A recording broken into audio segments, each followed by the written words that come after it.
ओए भिखारी, इधर आ। मेरे साथ चलेगा?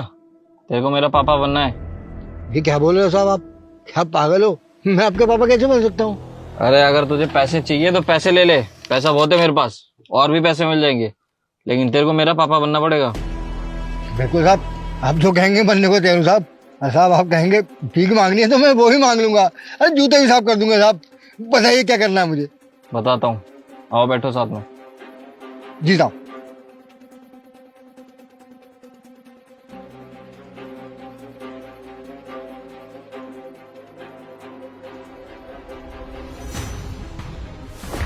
अरे राहुल, तुम यहाँ पर कैसे हो तुम? ये कौन है राहुल? ये तुम कह रही थी ना हमारे रिश्ते की बात करने के लिए, तुम मेरे पापा से मिलना चाहती हो, तो लो, कर लो इनसे बात।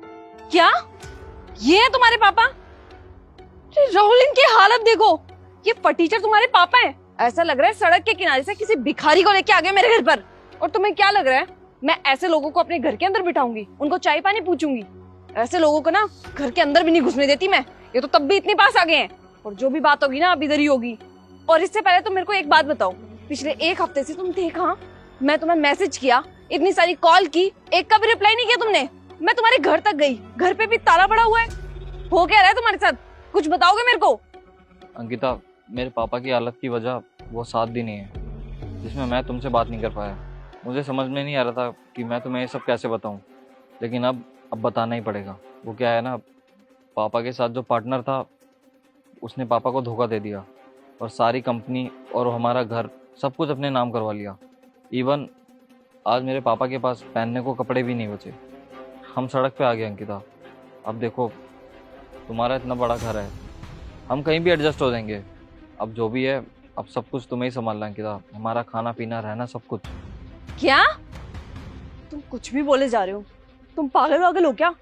मैं तुम्हें और तुम्हारे पापा को क्यों देखूं? तुम्हारे साथ शादी करूंगी मैं। शादी करके रहूंगी कहाँ? घर भी तो होना चाहिए। सड़क पे सुलाओगे क्या मेरे को? तुम्हारे पास तो अब एक फूटी कौड़ी भी नहीं है। जब तुम्हारे पास पैसा था ना, मैं तभी तुम्हारे साथ रिलेशनशिप में थी और तभी तुमसे शादी करना चाहती थी। लेकिन अब जब तुम्हारे पास एक फूटी कौड़ी नहीं है, तब मैं तुमसे शादी नहीं कर सकती राहुल। मेरे को अपना फ्यूचर बर्बाद नहीं करना है। और मेरे पास तो 36 लड़कों के ऑप्शन पड़े हुए हैं। मैं किसी को भी चुन लूंगी और अच्छे घर में रहूंगी। ऐसे धक्के नहीं खाऊंगी मैं रोडों पर। और ऐसे भिखारियों के साथ हम रिश्ता जोड़ेंगे ना, तो लोग हम पे थू थू करेंगे। समझ में आया? हमारी बहुत रेपुटेशन है। और तुम्हें ना पता हो ना, तो मेरे पापा को यहाँ पे सब जानते हैं। सब बोलेंगे कि किस भिखारी के घर शादी करवा दी। अंकिता, तुम तो कह रही थी ये सच में एक सड़क के किनारे का भिखारी है, जिन्हें मैं अपना पापा बनाकर यहाँ लेकर आया हूँ, वो भी पैसे देकर। बस तुम्हें यही बताने के लिए वापस बुलाया है कि ना ही ये मेरे पापा हैं और ना ही हम लोग बैंकरप्ट हुए हैं। ये क्या बोल रहे हो राहुल तुम? पता, मेरे को लग ही रहा था कि अंकल कोई भिखारी है, तुम्हारे पापा नहीं। मुझे पता था तुम बैंकरप्ट कैसे हो सकते हो। तुम तो काफी रिच हो, इसका मतलब तुम्हारा पैसा तुम्हारे पास ही है ना राहुल? हाँ, मैं तो सिर्फ मजाक कर रही थी। मैं तो तुमसे अभी भी उतना ही प्यार करती हूँ। मैं बस थोड़ा सा गुस्सा हो गई थी राहुल। वो कहना हो ही जाता है। झटका लग गया था ना मुझे। अंदर मेरे मम्मी पापा भी हैं, और अगर ऐसी सिचुएशन आ जाती तो मैं कहते तो मैं मिलाती। बस करो अंकिता, बहुत हुआ। अब ये हाथ पकड़ने का हक तुम खो चुकी हो।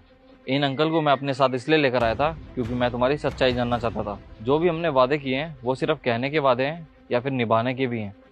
तो इसलिए मैंने खेल रचा और इनको अपना पिता बनाकर यहाँ पर लेकर आया। मैं तो यही सोच रहा था कि मैं अपने असली पापा को तुम्हारे सामने लेकर आऊँ, लेकिन उससे तुम्हारी सच्चाई सामने नहीं आती। तुम तो कह रही थी कि तुम किसी भी सिचुएशन में मेरे साथ खड़ी रहोगी। अरे जब मैंने तुमसे कहा कि हम दोनों सड़क पे आ चुके हैं, तो तुम्हें एक सेकंड भी नहीं लगा ये सोचने में कि तुम मेरे से शादी करोगी कि नहीं, तुम मेरे से रिश्ता निभाना चाहती हो कि नहीं। तुमने सीधा मुझे छोड़ दिया और तो और मेरी बेइज्जती भी कर दी। तो तुम्हें क्या लगता है ये सब देखने के बाद मैं शादी करूंगा तुमसे? अरे राहुल, तुम ये कैसी बात कर रहे हो? वो तुमने अचानक से इन अंकल को खड़ा कर दिया तो मैंने रिएक्ट कर दिया। इसमें ऐसे ब्रेकअप करने वाली बात तो नहीं है ना? और तुम शादी के लिए मेरे से मना नहीं कर सकते राहुल। तुमने मेरे से वादा किया था कि तुम मेरे से शादी करोगे। अब इस तरीके से तुम मेरे को मना कर रहे हो। बात ये थी अंकिता कि अगर बाई चांस, अगर सच में हमारे साथ ऐसी सिचुएशन आ भी जाती है तो तुम हमारा साथ दोगी कि नहीं। लेकिन नहीं, तुम्हारी सच्चाई बिल्कुल सामने आ चुकी है। तुम साथ नहीं निभाओगी अंकिता, तुम एक पल भी नहीं लगाओगी मेरे को छोड़ने के लिए। तो बस ये रिश्ता नहीं हो सकता, और आज से तुम्हारा और मेरा रिश्ता खत्म। मुझे कांटेक्ट करने की कोशिश भी मत करना। चलिए। पर राहुल एक बार मेरी बात तो सुनो। तुम इस तरीके से मेरे को छोड़ के नहीं जा सकते। तुमने मेरे से शादी का वादा किया था राहुल। अरे यार, ये मैंने क्या कर दिया।